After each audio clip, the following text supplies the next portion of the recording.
Welcome back to the Law&Crime Network. I'm Kenney Baden. This is For the Record. And as you know, for the next half hour, we're going to be talking about all things Dr. William Husel. And we are so pleased to have with us the person, the idea, a juror, because you know why? Because jurors run this system. Without jurors being objective and listening and selfish to no end, they're not selfish. They don't do anything. It's selfless to no end. This system would not work. So I'm going to welcome to the network Mr. Damon Massey.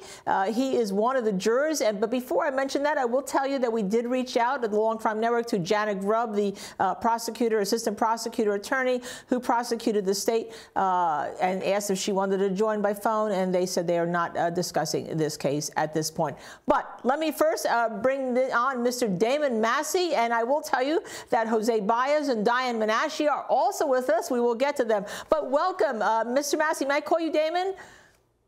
Yes, that's fine. Please call me Linda also. Okay, so you have now been able to read all of what has happened in that trial that you sat there and acquitted Dr. William Husel of on the counts, okay? Can you tell us what the jurors found most important in not coming to a verdict for guilty in any of the counts against Dr. William Husel? What piece of evidence? Actually, it wasn't just one piece of evidence. Actually, it was they just did not prove their case. They did not prove that his intention was to murder these patients. That was the biggest thing to us, was where was the intent by him? And I think that's how we ended up coming up with that ruling. And I think you are reflecting what many of the commentators here in the Law&Crime Network had, with that they didn't prove intent. Was the lack of the standards of fentanyl administration important in determining that there was no intent for Dr. Husel to murder any patient? Actually, it's funny you asked that, because it was actually the number one thing was, how can we say that he gave lethal doses when there's not even a ceiling on the drug fentanyl? It just, at that point, you're saying that just because it was unusual, that it was murder, and you just can't do that easily. And Jose Baez in his closing said it was easy for the prosecution to drop the F-bomb, meaning fentanyl. Did you feel the prosecution was trying to use street and fentanyl to try to convince you, therefore, that this was an overdose? I see we lost you a little bit, but that gives me a chance, if I can, to play for you, before I bring Jose Baez in, a clip that Jose did with us at the Law&Crime Network about what type of juror he was looking for. Why don't we listen for the moment? This is not an overdose of morphine or fentanyl.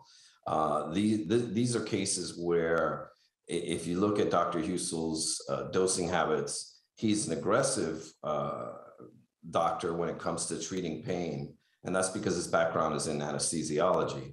And basically, they vary based on various factors that are individualized per the patient. So as it relates to jurors, I think what we're looking for mostly are jurors that are going to keep an open mind. He's received tons of bad publicity, and as you know, when you're charged with murder, you can't give your side of the story the second it hits the news. These things are best left for the courtroom, and that's where they're needed to be laid out. And there's never enough room for the facts in the headlines. So, Damon, we just listened to Jose Baez while you left us for a moment there and scared the living daylights out of me, talking about the kind of juror he wants. Now, you absolutely were that kind of juror that you listened. But when we left, I was talking to you about the fact that the prosecution didn't prove intent in the juror's eyes. What did you think was the best piece of evidence for the prosecution, to flip the script for a second? The best piece, I believe, was the testimony of Eli. I believe that's where, for me, I kind of started saying, okay, there's a little something here. And of course, you can't just go strictly off of expert witness. You got to go in that room and you got to start picking that case apart. And after I did that, I came up with that there wasn't enough intent. Now, the prosecutor, you heard from Jose Baez in his opening, had this Project Lighthouse media playbook. I actually have a screenshot of it here that was done. And I know you can say, I don't want to bring in bad memories to you. Did the fact that they had a plan to make Dr. William Husel the bad guy from the get-go have any effect on the jury's deliberations? I'll speak for myself. For myself, it told me that Trinity Health was trying to find someone to put this blame on, when actually I believe that they had a big blame in this, because if there's that kind of orders of fentanyl going out to where one day all the picture machines were out of medicine, how do you not know that as an organization that prides itself on medical care? And then before we take a break and bring Diane and Jose into this, and I know that you've spoken to them, because Diane told us just before we went on the air, I know you were watching, did the jurors, I kept saying the jurors were going to rely on their personal experiences with end-of-life decisions, each and every one of you, in terms of really judging what's going on here, from the days of that used to be the wink, wink, we're just going to give you morphine to solve the pain, that was important. Was it important in your deliberations, or did you think that it was important in the jury's deliberations?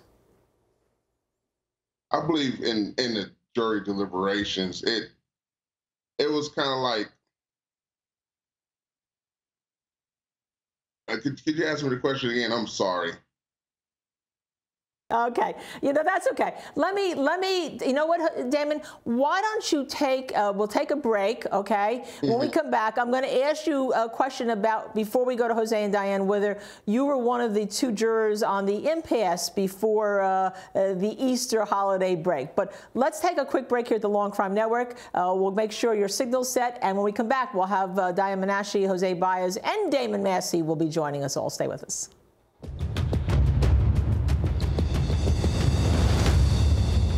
Count 13, we, the jury in this case, being duly impaneled and sworn, find the defendant not guilty as to count 13 of the indictment for murder and not guilty of any lesser offense, signed by each and every juror. This is the 20th day of April, 2022. 12 signatures are present, along with the four-person designation. Count 14, we, the jury in this case, being duly impaneled and sworn, find the defendant not guilty as to count 14 of the indictment for murder and not guilty of any lesser offenses, signed by each and every juror. I am joined by Damon Massey, who is one of the jurors in the Dr. William Husel verdict of not guilty, and his attorney, as Dr. William Husel's attorneys, not Damon's attorneys. Damon, you don't need an attorney. You're doing just fine. Diane Menashe and Jose Baez. Let me just start with you, Damon, on the question you ended. Were you one of the jurors that was hanging the jury on the 11-2 or 12 or 11-1 or 12 or 10-2 verdict before Easter? You don't have to tell us who it was. You were. Okay. I was one of them. Okay. And why? Could you tell us why and what brought you to the point of not guilty? It was, when I first started looking at this case, I wanted, a lot of the things were so similar with the patients as far as being removed from vents. I looked at it as, if I could find a case that was a little different, that is going to tell me the defining matter of, if he's not guilty of these, how can he be guilty of those? So I found 3 cases that was extremely different. One intended with a brain injury where they don't think he could have felt pain. The one where the medicine was declined by the pharmacy, and then they overrode it and got it, and then the pharmacist looked back and found that they got it anyway. That was one. And then, of course, one where someone was removed several hours before they passed, and there was a dose given. So those were my 3 cases, because there was a little differences in them. And the last one, where she was removed from the vent earlier in the afternoon, that was the last one I was holding on to. And then once I found evidence that proved that there was doubt, that it was a will. So basically, once I read that and read her demands, I said, if I was a doctor, I probably would have administered another dosage myself. Wow. So that's when I said, you know what, how can I fault him? And if he's not guilty of these 3 different cases, then how can I find him guilty of these other ones that were so similar with vent remover. You know, when you remove a vent, you have to give them medicine. Was it a little harder than what people are saying? Yes, but you can't just prove intent off of that. That is amazing. So let me bring into this discussion Jose Baez. I will, by the way, Damon, put you on the chopping block later because I'm going to ask you your impressions of Mr. Baez and Ms. Minashi. But Jose Baez, this is the jury you were looking for that took every single case important, that gave the state all the benefits they could with the evidence, but then also found your client not guilty. What are your thoughts? And what question do you want to ask him now? Well, David and I had a beer together afterwards, and we were able to chat it up. So all my questions he already knows. But I will tell you this that I think might be of interest to your viewers, and that is that the thing that he relied on to switch his vote, which was the living will, was not something that Diane or I had even really focused on during the trial. So it just goes to show that this was a jury that did its homework and dug its heels in and actually went through the records and really did a phenomenal and a thorough job. After speaking to Damon, Diane and I were like smacking each other on the back of the heads, like, why didn't we think of that? I mean, you know, so it goes to show after months and months of preparation and actually years of being on the case, that it was one piece of evidence that we never really gave a second thought to that ended up carrying the day for us. And that should be a lesson to prospective jurors, future lawyers out there, and current lawyers, that you can never be thorough enough. And especially if you're lucky enough to pick a good jury like we did, where they were even more thorough than we thought or ever anticipated that they'd be. And let me just say to you that even when as you know, I disclosed the fact that I was consulted by the Dr. William Husel team before the pandemic early on, obviously was not part of the team, but I do make that disclosure on the Law&Crime Network, and everyone knows it over and over, probably ad infinitum. Diane Minashi, what Damon just said, when you were speaking to the jurors and you were talking about your cross-examination, were you looking at Damon Massey and saying, this is the person I'm speaking to? Oh, for sure. And Linda, our jury was just amazing. We had the most diverse group of individuals, from age to gender, race, background, socioeconomic. I mean, it was really an incredible group of people. I want to give credit to me and Jose for picking literally the best jury out there. But the credit really goes to the jurors.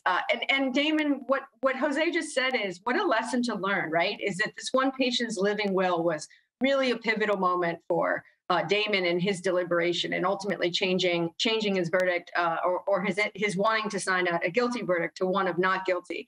I think it's a real reminder for all defense attorneys to always encourage your jurors to take the exhibits back into the deliberation room and work through the exhibits. Because Jose's right, that's not something we had focused on, and yet the jurors found it, they saw it, and then they talked about it, and it was really a pivotal moment. So. And Damon, there was, let me just play into you a little bit of what was happening outside the trial that the juries weren't aware of. There was a motion made by Diane and Jose on behalf of their client, Dr. William Husel, to get the judge recused in the case. Let's listen to a little bit. Okay. I understand the court's ruling in terms of Project Lighthouse. But when the court refers to after the fact, you are referring to after indictment. Is that correct? Absent Project Lighthouse. Lighthouse aside, everything up until indictment is okay because of the investigation by law enforcement and as to the nature of the investigation, it is fair comment. Okay.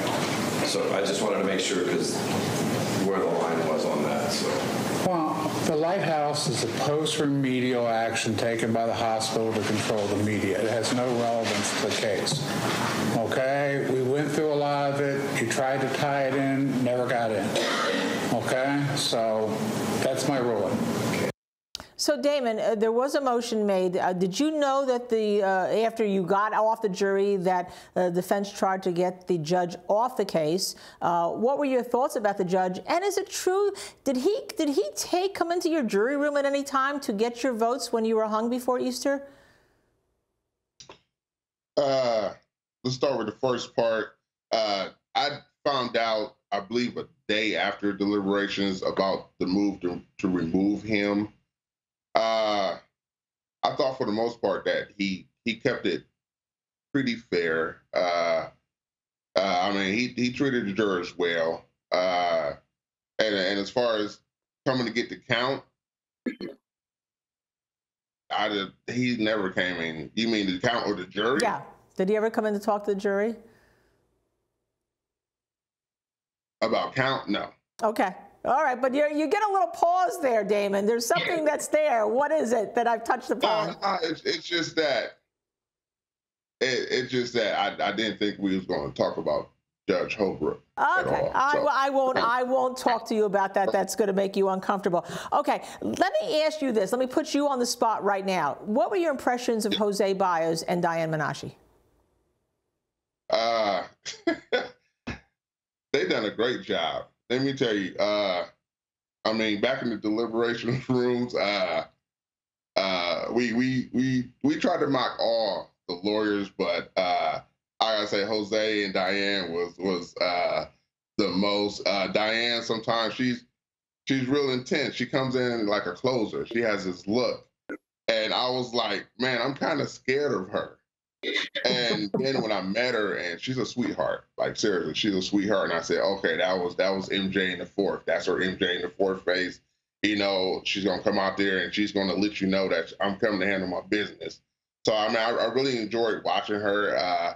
I spoke to someone else, and I really told that person that I think she really showed what type of lawyer she was in this setting. Of course, Mr. Baez, we all know, you know, what kind of lawyer he is. He's done some huge cases. So I think it was huge for Diane to really showcase her talent with a national knowing guy. And Jose, we try to mock your early morning, you know, that little jury head nod. We all try to do it. I think Diane brought the business side to it, and Jose, he brought the human side. You know, he got that big smile. Everyone knows who he is. Beautiful suits. I mean, I gotta say, we spoke about how nice your suits were, but no, we tried to mock them the most out of everyone. And of course, we mocked the prosecution with the where is pharmacy. I mean, we still talk about that every day. So I mean, we have fun with it, and I think this group on the defense side, they're great people. I mean, they came and hung out with us, and I really had a good time chilling with them. It was fun to do something that was, after so much intensity and all this, everyone's eyes is on us. To finally get to hang out with and just have fun was brilliant. I mean, I loved it. Damon, I really want to thank you. Let me go to Jose and Diane for the final closing arguments here, so you can kind of rest, because we really thank you for joining us and giving that insight into what the jurors and how important the jury system is. Jose, let me go with you on this. Have the jurors had a chance to meet Dr. Hughes? So we only have about 30 seconds left, and I want to also talk to Diane. They haven't. I know we would love to have met them on the opportunity, but we thought it was probably proper not to bring him to our gathering. But I will echo Damon's previous comment. Diane scares me too. So, Diane, we have about 10 seconds left. Your response, give your rebuttal, your redirect. You know, it's really why I'm here. You need a yin and a yang to make things roll and to be successful. And I think Jose and I were that. And that's what really made us a great trial team. And I love working with him. Can't have two of the same. And I want to thank all of you very much. I think that I was impressed with the end when Jose Baez said, this man is Dr. William Husel. He has a name. He is not just a defendant. And I see Damon Massey agreeing. Thank you, Damon Massey, again for being the backbone of our system. We're the Law&Crime Network. Stay with us.